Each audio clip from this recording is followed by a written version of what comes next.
With that, I want to talk about something that happened just several weeks ago in September in St. Louis, which St. Louis just may be my generation's Birmingham in terms of what it represents. This whole country has, of course, been a nightmare for Black people for a few centuries. But St. Louis at the moment is really, been leading the way in terms of violence against Black people, but the resistance there has also been very important. Well, several weeks ago, there was a protest in response to yet another acquittal of a police officer who murdered a Black person. The name of the Black person was Anthony Lamar Smith. He was killed in 2011. And the officer who killed him got off for it, even though there was actually video evidence taken from the officer's patrol car when he was trailing Anthony. And in the video, he says, "I'm going to kill this person. Don't you know it?" He didn't use the word person. If you want to, you can look up what he actually said. I won't say it here. But then he went ahead and did what he said. And yet he was acquitted of the crime. And so there were several days and nights of protest. And on one of those nights, I should say each protest that happened was really quite brutally repressed by the St. Louis Police Department and other police departments that were mobilized to put down the protests. On one of those, after one of those protests, the police actually chased activists into a synagogue where they sought refuge. The synagogue opened their doors to protesters, and they sought refuge there, and the police surrounded the synagogue and not only arrested people coming out, not only fired tear gas on the outside, but also used this new weapon that they had, which is a truck that sprays this putrid liquid. It's a liquid that is meant to smell like decaying flesh, and if it gets onto your skin, it's impossible to kind of wash off with, it takes several washes with soap and water to get it off. It can stay with you for days. So this truck, this new weapon, it's called the skunk truck, and it actually was made in Israel. And it was purchased by the St. Louis Police Department just a couple of years ago. So the people in St. Louis who experienced this new weapon may not have known that they were sharing an experience, that they were having an experience that was connected with and bound with people who are protesting on the streets of Jenin and the streets of Ramallah in Palestine. Whether they knew that or not, it's true. It's a fact. And it is the case that the St. Louis Police Department actually has extensive collaboration with the Israeli state, with Israeli police forces. High-ranking officers in that department have been to Israel for trainings, along with other cities in the United States. And the list is long, but I'll just say the NYPD not only has extensive trainings and collaboration with Israeli police forces, but actually has an office in Tel Aviv. The Boston Police Department, Boston and Cambridge, the two main cities where I live, the Chicago Police Department, the Oakland Police Department, etc. Now, why? Why is it that these police departments have relationships, extensive collaborative relationships with security forces in other countries?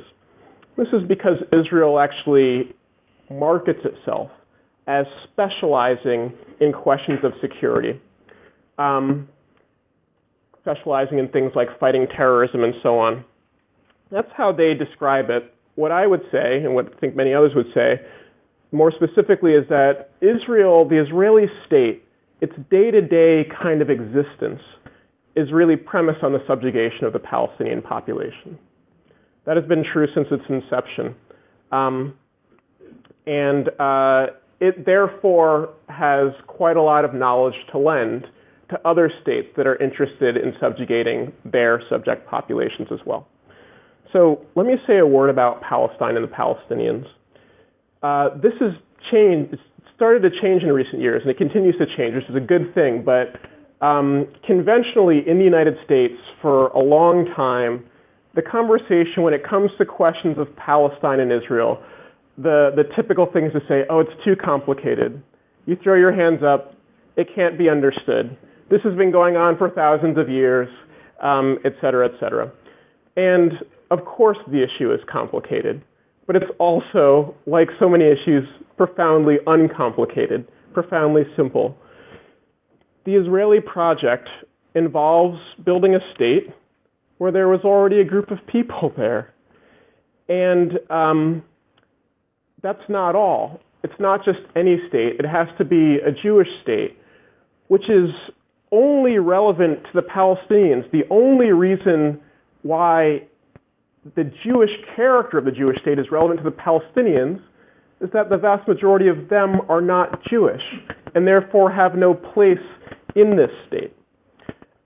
It is necessary, if there is to be a Jewish state, for at least the majority, and many supporters of Israel think the entirety of the population to be considered Jewish.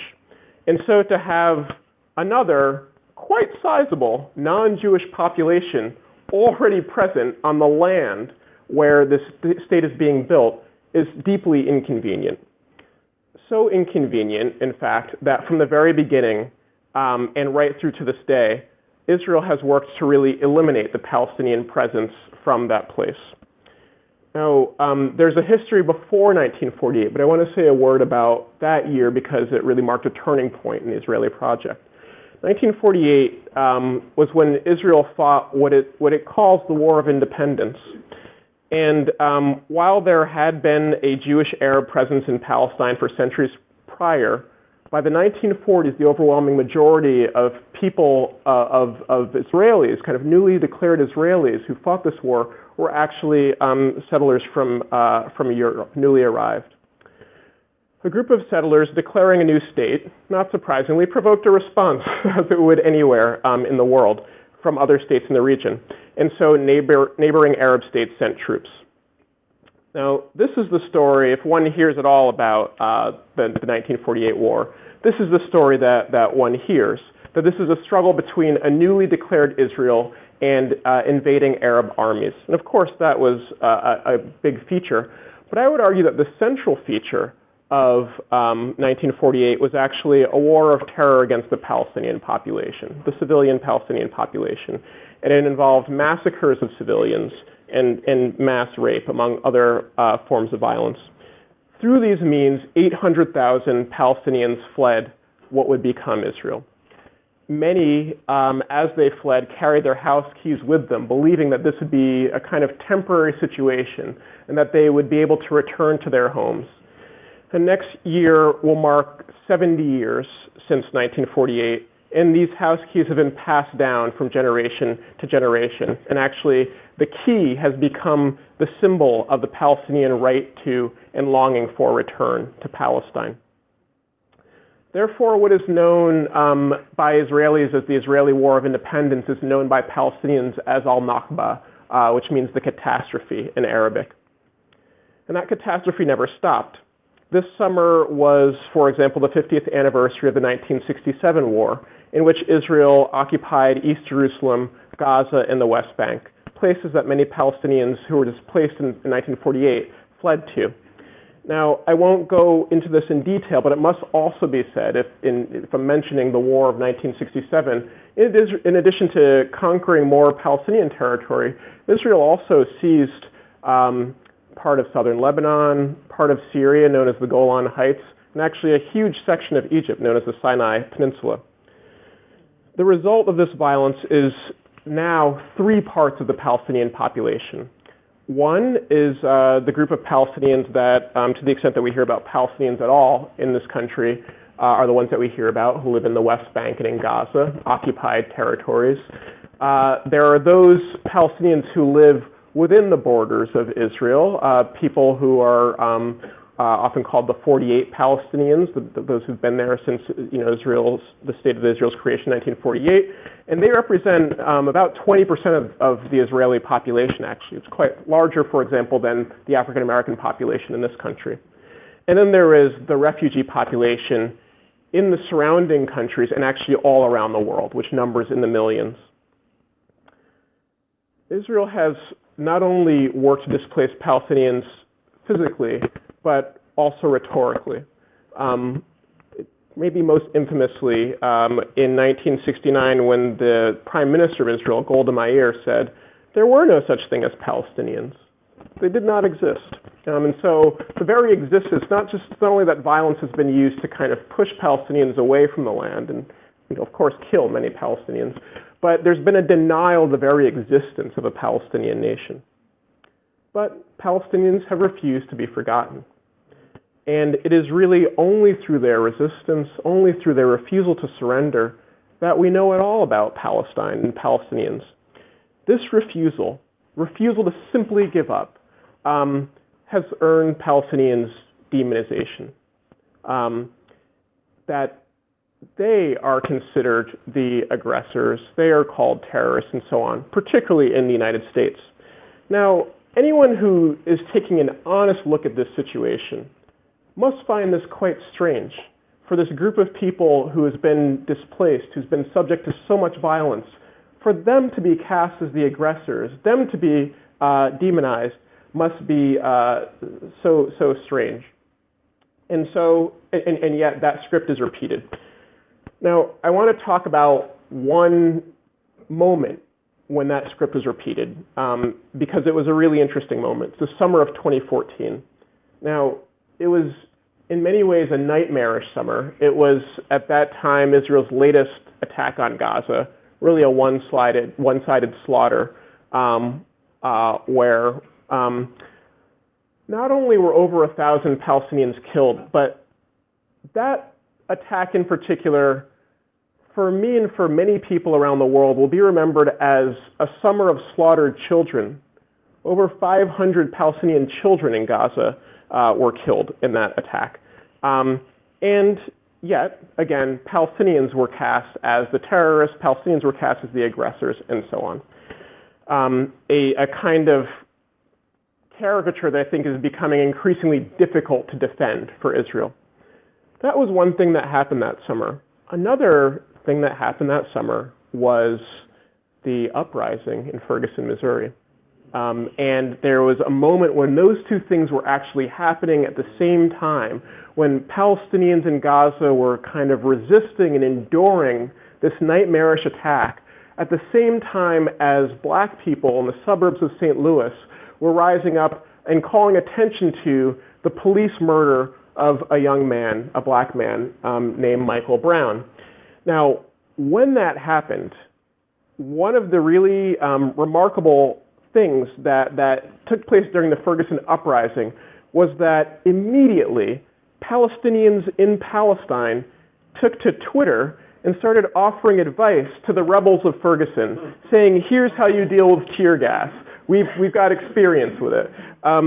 And then actually there was not one but two statements from Palestinian organizations in Palestine that offered their solidarity with the uprising in Ferguson and offered their solidarity with the black population in the United States. In doing that, what Palestinians were doing was really revisiting what is actually a long and rich history of solidarity between the black struggle in this country and the Palestinian struggle in Palestine. Now, with that, let me say a word about the black population here in the U.S. There are so many weird things happening right now in this country with our current president. Was yesterday a full year since Election Day? Yeah. Wild what has transpired since then. I feel like it's been a year of revelation. For the most part, revelation of the truth, but also revelation of what some people think about the reality of this country and the history of this country. And so I want to say something about, folks may remember, was it just last week, the White House Chief of Staff, John Kelly, made the latest of several bizarre statements about the U.S. Civil War, in which he said that the Civil War was not first of all, he praised Confederate officers as being good people and patriots, which, aside from the obvious insult to black people who these Confederate officers were fighting to enslave, it's a little strange to declare as patriots the people who were literally waging a war against the country. Whatever. He also said that the Civil War itself was born out of a failure of compromise, which is which is a strange statement to make. For a bunch of reasons, but one of them is that if you know anything about the federal history of the United States, you know that the entirety of that history up to the Civil War was compromise. There was something called the 3/5 Compromise, which is written into the Constitution. It legally codifies black people as less than human, as 3/5 human. There's something called the Missouri Compromise, which was one of many historical examples of what would happen every time in this country that was not only founded on the enslavement of black people, but also founded on the ethnic cleansing and genocide directed toward the indigenous population here. This country was expanding state by state, and every time they wanted to add a new state seized by the indigenous people here, it provoked a crisis in Washington because the question was, will this be a slave state or a free state? And so the Missouri Compromise was one of many compromises where they said, we'll have to balance it. We'll have a slave state, and we'll get Missouri, and we'll get the state of Maine also. The location of Washington, D.C. itself was a compromise. Will the capital be in the north or will it be in the south? Well, it'll be kind of in the middle, but sort of toward the south, which is a nod to the southern slaveocracy. So that was the whole history of the people who ran this country prior to the Civil War was compromise. And not compromise like, I like stars and you like stripes, let's put both on the flag. Like, compromise on the question of black people's lives, right? And the kind of place that the enslavement of black people had at the foundation of the country produced a place that racism has at the heart of the country. And I would argue that it shaped every single political, economic, and social institution of this country. You know, the U.S. has a very funny relationship with its history because I don't know if you all have had this experience. I've certainly had the experience of talking about questions of racism today, and then you bring up slavery and people say, oh, that was 1,000,000 years ago. That was so long ago. It's especially strange now that I live in Boston, which is a city whose kind of brand is American history. So you can go to like the harbor and there's like this boat, the Boston Tea Party boat, and you can pay $40 to pretend to be part of the protest and like throw fake tea into the harbor. You know, you can participate in this great moment in American history. But slavery, that was 1,000,000 years ago. So it has a very selective relationship with what history is worth revisiting and embracing and what history is worth forgetting.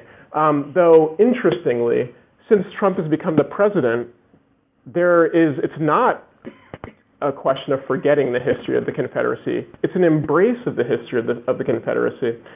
That's another story. Okay.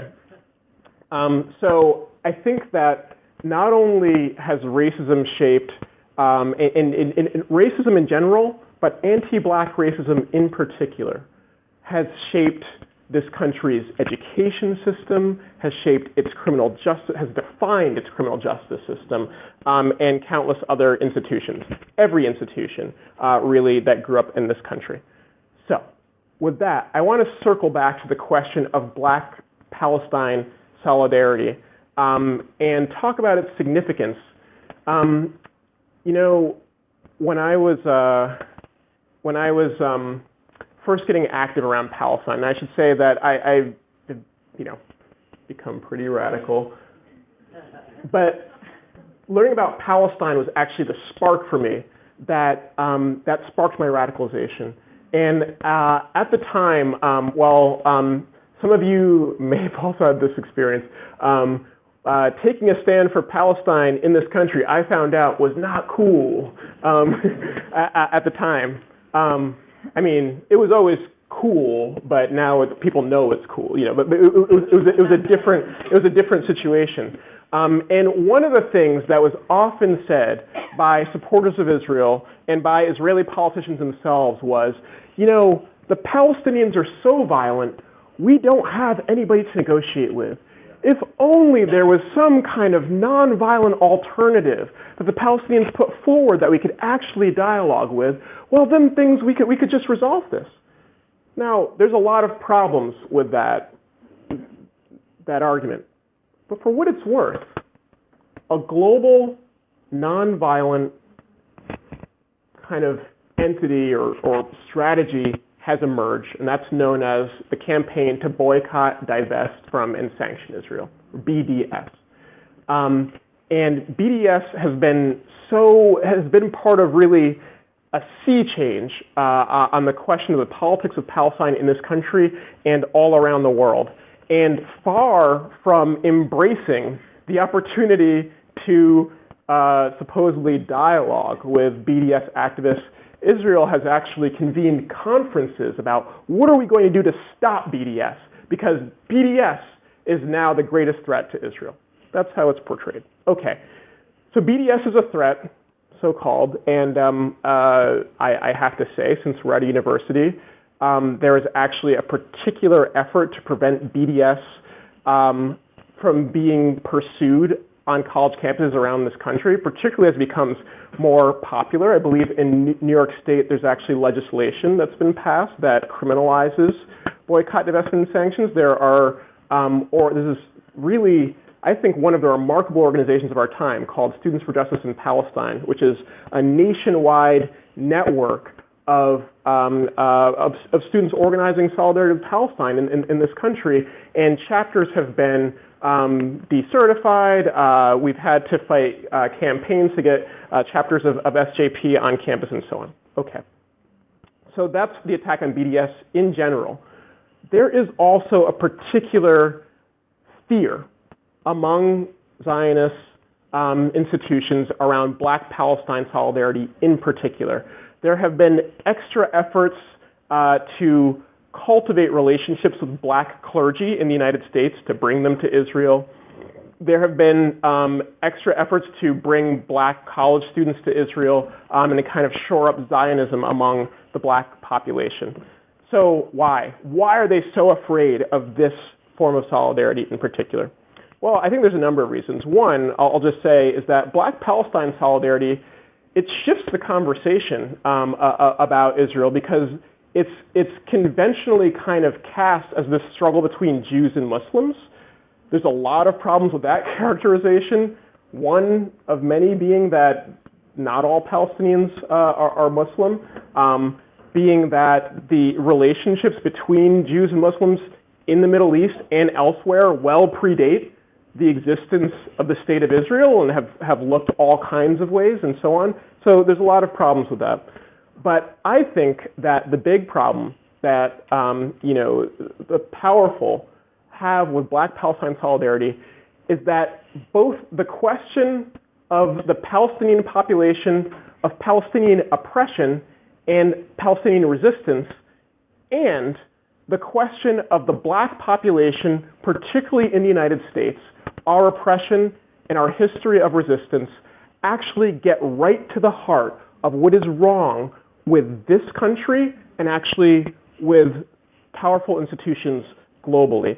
That is exactly why I had the experience of, upon learning about Palestine, it was like the special thread that once pulled so much unraveled. And I know that is also true for people. There are people who are not Black who paid attention to the history of what has happened to Black people in this country and of Black resistance in this country, and it reveals the whole nature of the society to you. And if there's any question about that, let's just look at what is happening with the protest that Colin Kaepernick launched in the NFL.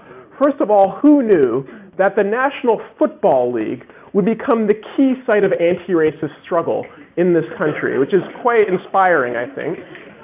But the other thing is that this is a protest to call attention to police murder of black people, and it earns condemnation by the president of the country. He has something to say about what a football player is saying about police murder. That is because it is much bigger than what Colin Kaepernick is saying about police murder. It gets at the heart of what the whole American project is about. Similarly, look at what happened in Ferguson, and not just what happened in Ferguson, but what was revealed to people in this country because of the Ferguson uprising. I mean, there are many people, particularly people in my life who are not black, who looked at what was happening, and again, you think this kind of casting of the Palestinians as the aggressors when they are subject to tremendous violence is something that happens to black people in this country as well. And so, if you're watching the Ferguson uprising unfold on television, and you're watching people who are gathered in a nonviolent gathering, not only to call attention to this injustice, but to call attention to an injustice that happened to somebody who they knew. I mean, for me, Mike Brown, I mean, I'm moved by Mike Brown, but I didn't know Mike Brown. Ferguson is a small community. These were his family and his friends and his classmates who came out to mobilize in a nonviolent fashion. And they were responded to with the Ferguson police, the St. Louis police, the state police, and ultimately the National Guard. And if you're watching CNN and you hear the governor and other politicians say, we have to stop the violence in Ferguson, and they're referring to the protesters, and you see it's actually heavily armed police facing off the protesters, it's got to raise some questions. And it has raised some questions, I think, about the whole nature of this country for many people. Okay, so that is why I think they work so hard to particularly undermine Black-Palestine solidarity and why it is so potent. I want to say, though, that I think that all solidarity is like this, but for me, the question of Black-Palestine solidarity, it doesn't stop there. It's actually an entry point into solidarity more broadly. And actually, the question of Palestine, I think, is a central question for so many things happening in the world today. We have an enormous refugee crisis. At the moment, first of all, what's going on with migration in the world at the moment is quite wild. I mean, there's 1 billion migrants in the world at the moment. 1 in 7 people on the planet is a migrant. And in response to, and that crisis, it's discussed too little, is related to other crises. Actually, the migration, people are moving, that's an expression of what is happening in terms of climate change. It's an expression of what's happening in terms of wars, etc. In response to these people on the move, in their millions, states all around the world have erected walls, built fences, and have done what they can to try to restrict migration. And those states have a pioneer. They have an inspiration. Israel says, if you want to know how to deal with a refugee population, we have learned a lot, and we can share it with you, which is precisely why when Trump talks about building a wall on the US-Mexico border, he points to the example of Israel, right? So it's an entry point for solidarity on any number of questions. That's just one. I think the question of solidarity in general, but the idea is that all people who are oppressed by this system, which are the majority of people in one way or another, have to find solidarity with each other if we're going to actually get beyond it. The second thing, and I'll end on this, it's a little story from earlier this year. It's been such a, again, bizarre year, and one of the remarkable things is that the year really opened, January opened with mass protests. The Women's March, well overdue. I'm so excited and proud that what is being called the largest day of protest in U.S. history was a protest for women. This is very important. The incredible protests at the airports in solidarity with Muslims against the Muslim ban, and so on. And I think that so much of what has been done, what the Trump administration has done, since then has been to try to get us to forget that very recent and powerful experience. But the fact is that millions of people in this country went to their first protest this year. Okay, I want to tell you about one protest. In Boston, where I live, we had a protest in solidarity with the Muslim community in a place called Copley Square. That's only, the name of the place, the location is only significant because Copley Square happens to be where the finish line of the Boston Marathon is. And just a few years prior, there was a terror attack there. And on that Sunday, 30,000 people filled Copley Square in solidarity with Muslims. Remarkable thing in a city where there had been a terror attack in the same location, followed by a wave of Islamophobic violence. So that day was incredible for so many reasons. The crowd was so big that the sound system couldn't possibly transmit to everybody. We couldn't even hear the sound stage. And so, I was there with some comrades, and I had a megaphone, and we had a banner, and we were kind of like looking around. Okay, it'd be cool if we started to kind of talk on the megaphone. And so people started chanting, and we were trying to get something started, but we weren't really sure what we were doing. And this group of Somali high school students ran up to us, and this woman took the megaphone and said, "Give me that." And she showed us how to use it. She got on the megaphone and she started speaking. And, it was her first time actually speaking on a megaphone. And a crowd was gathered, and she said, "I'm black, I'm Muslim, and I'm a woman. I'm targeted more than once by Donald Trump." And the crowd went wild. And that person is not only a remarkable person, but I think somebody who is living in a remarkable time, because there is a conversation happening, particularly among young people, this thing called intersectionality, that sees different forms of oppression as intersecting and producing something qualitatively powerful in terms of oppressing people. But if you understand it, it can be liberating. She was articulating that. She said, "This is our country." And then she paused and she said, "Well, not our country." Because she also remembered Standing Rock, which had happened the year before, one of the most remarkable struggles, I think, of our time.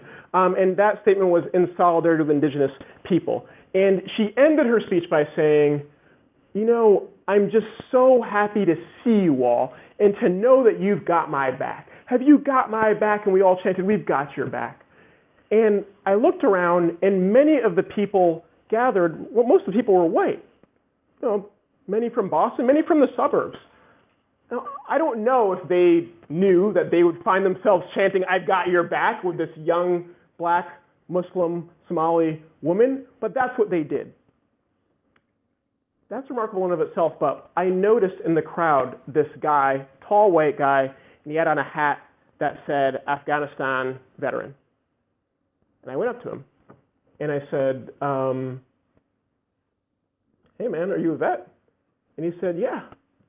I said, "Oh, I'm glad to see you here. I'm just curious what brought you here." And he said, "I fought in Afghanistan, and when I see what's happening in this country, this isn't what I fought for. And so since coming back, I've been trying to get involved with helping out refugees, and I found out about this rally and I came." So Trump's tweets are happening. There's something else happening beneath the surface, not always visible. And I think that those of us who see it and want to see it have to nurture it and build on it, and really build a process of struggle and solidarity. And that's not always an easy process, but it's the process that we have to commit to because a future of liberation depends on it. Thank you.